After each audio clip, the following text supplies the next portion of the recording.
Just because a player plays with a certain team or has played with a certain team in the past does not mean that they are the biggest fan of them. Deshaun was left on the outside of the team's GM search, and Deshaun is now reportedly not returning the Texans' phone calls.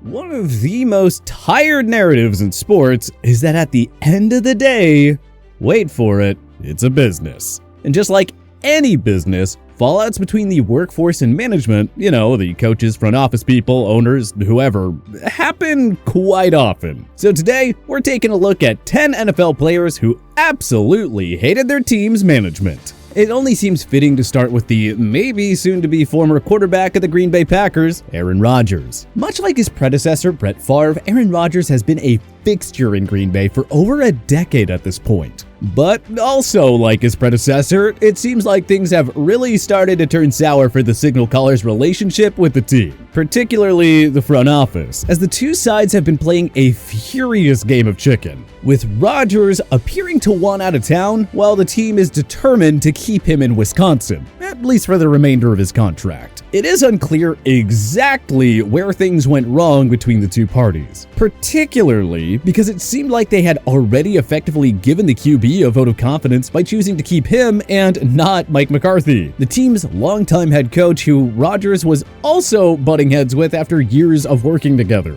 But there is no doubt that the situation escalated drastically when Green Bay elected to draft Jordan Love, a heir apparent to Rodgers at quarterback, instead of drafting players that could actually help capitalize on the championship window that the team has with Rodgers still playing at an MVP level. It is worth noting that Rodgers has come out in defense of Jordan Love, explaining that it's never been about the draft pick. Picking Jordan, Rodgers said. I love Jordan. He's a great kid. It's a lot of fun to work together. I love the coaching staff. I love my teammates. I love the fan base here in Green Bay. Incredible 16 years. It's just kinda about a philosophy and maybe forgetting that it's about the people that make the thing go. It's about character. It's about culture. It's about doing things the right way. I don't know about you, but to me, that sounds like a really long-winded way to say that while he likes Jordan, it was a boneheaded strategic play by a front office that should have been pushing its chips towards the center of the table and going all in to win another ring with A-Rod. After Rodgers opted out of a mandatory team minicamp in 2021, that rift seemed to reach another level. It will be fascinating to see how it plays out during the upcoming offseason. That being said, Aaron Rodgers is not the first, and he certainly will not be the last NFL player to have a falling out with his team's brass. In fact, we've seen quite a few modern quarterbacks fall in and out of love with their respective franchises in recent years. Yes, we're talking about you, Tom Brady. Obviously, he has been vindicated in many ways, considering, the fact that he messed around and won a ring in Tampa Bay with Bruce Arians and the boys. But it isn't all that long ago that he is towards the end of a stale marriage with Bill Belichick, Robert Kraft, and the rest of the New England Patriots organization. It was rumored for years before it finally boiled over and he left. But if these two sides can have a falling out after all that time and all that success, it just goes to show that really anyone can. What is interesting with the Brady situation is that it, like the Rodgers situation, seems to have been greatly exasperated by the team electing to do some succession planning in a way that did not please its star quarterback. People love to throw around the idea that it was the lack of a long-term extension or some dollar amount that drove a wedge between Brady and the only team he had ever known. But if you ask me, it seems clear that the relationship between the two sides has never really been the same since Bill got caught openly flirting with Jimmy Garoppolo a little too much for Tommy's liking. According to ESPN, Belichick repeatedly offered Garoppolo 4-year contract extensions in the $17 million to $18 million range annually that would go higher if and when he succeeded Brady. It was a challenging situation for Belichick and New England to navigate. For one, you don't exactly expect a quarterback, even one as talented as Brady, to have the absurd shelf life that he continued to show. I mean, when this was all going down back in 2017, he had just turned 40.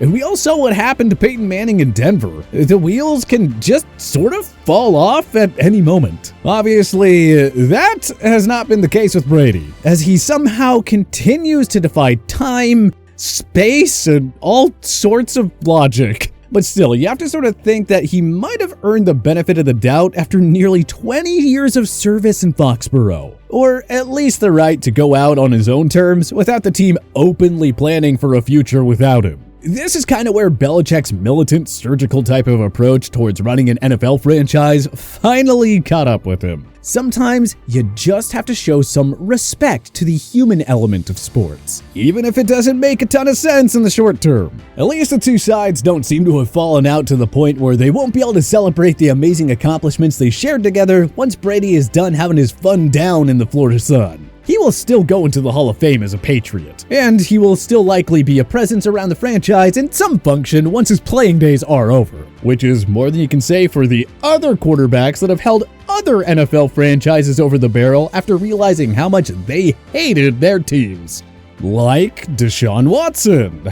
I mean, his relationship with the Texans organization is probably the least of his concerns considering everything else that is swirling around this guy. But even once that settles down, if it ever does, I'd wager that he'll be shipped out of town well before he ever has a chance to reclaim his relationship with the Texans organization. And that's even if he wanted to. By all accounts, it seems like Deshaun and the Texans have basically taken to running political smear campaigns against one another instead of trying to find any sort of resolution. Similarly, Carson Wentz hated the Eagles coaching staff and front office by the end of his time in Philly, as the two sides were barely even communicating before they eventually shipped him out to the Indianapolis Colts to reunite with his former offensive coordinator Frank Reich. In Wentz's case, I do kind of get it. He did get benched in a pretty humiliating fashion after almost getting wally-pipped by Nick Foles when he replaced him due to injury and led the team to a Super Bowl title. It is weird though, because he never really found his near MVP winning form.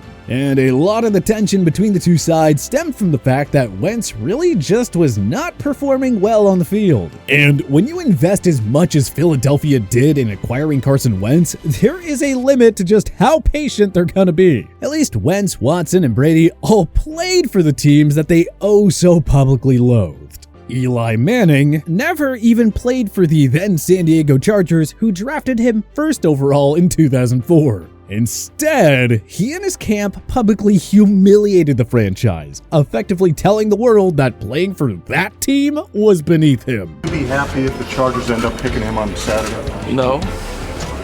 As far as reasons why, I'm not going to go there. I guess it really shouldn't come as a surprise that these guys are getting tired of people demanding that they be such company men. After all, they get paid so much money now because, well, they have so much responsibility. And I think a lot of them have wised up to realizing just how much leverage that they really have. Think about it. There are only 32 NFL starting quarterback jobs in the world. If you're lucky enough to end up with a good one, you should be doing anything that you can to keep them happy and to build around them. That being said, quarterbacks are certainly not the only star players that grow tired of the nonsense that comes with dealing with the NFL suits, if you will.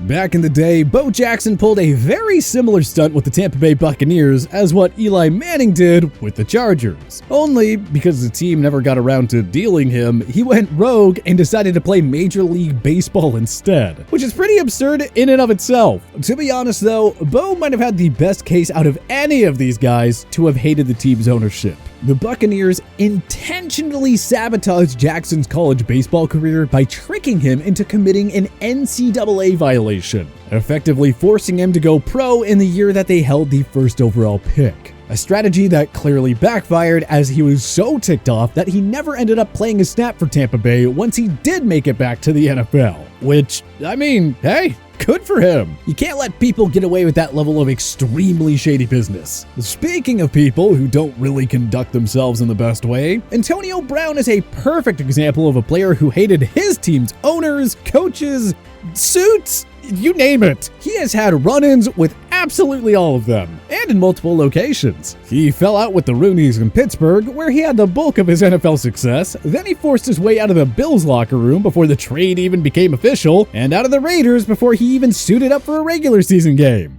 He must have taken a page out of the book of Terrell Owens, another all-pro wide receiver who, if you ask me, pretty much wrote the book on being a disgruntled team employee. That guy absolutely hated the team brass pretty much everywhere he went. Probably most famously when he was a member of the Eagles and decided to host an at-home workout before they were cool to bloviate to the press about just how unhappy he was with the team. He certainly set the bar for future wide receivers that would come along and hate the teams that they're playing for. You know, the Chad Johnson and Odell Beckham Jr. types. Odell made such a spectacle out of his hatred for some of the members of the Giants front office that the team dealt him to Cleveland mere months after they had inked the superstar receiver to a huge deal. I'll say this, it's a repeat of what I said at my postseason presser.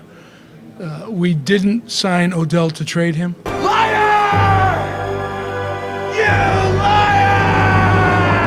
Similarly, Chad Ochocinco had a fallout out with the coaches in Cincinnati where he played the prime of his career. Their relationship came after he felt that the coaching staff failed to have his back in the media, and it lingered on for some time. But he was a rare occasion in which they actually were able to get back on track. But hey, which NFL player do you think hates his team management the most? Did we miss anyone? Join us in the comment section below. If you like this video and learned a thing or two, clicking the like button helps out a ton. And hey, we appreciate it. If this is your first time coming around to TPS though, subscribing is a great idea because we put out videos like this every single day. But as always, thanks for watching, and we'll see you guys next time.